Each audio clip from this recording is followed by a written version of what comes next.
So the characteristic of Web 1, if people remember their original AOL account, was an ability to look in a curated walled garden at a set of content that was not interactive but was presented to you on AOL the way that Time magazine used to show you the articles they wanted you to see inside of their magazine. Just you could see it on a screen. The innovation of Web 2 was that suddenly you could not only read content, but you could also write content. This is when the blogosphere became a big thing. People remember this from the late 90s, the early 2000s.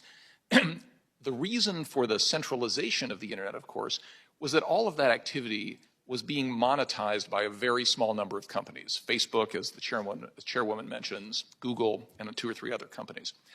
What makes Web3 different is the ability to own the actual network. And that's what crypto assets themselves represent, is an ownership stake in an underlying network. So when you hear people talk about, for example, layer 1 tokens, what they mean is this is your reward for providing the ledger maintenance services, the computing power to the network that on Web 1 and 2 was done by Google, right? So now people in my hometown of Pueblo, Colorado can actually own the Ethereum network, but they can't own the internet. That's owned by Google and a few other companies. That's what the project of crypto is all about, is allowing people to directly own the networks that have native assets that are supporting it, and that's the nature of decentralization, where the token holders are the people who control the asset, not Google.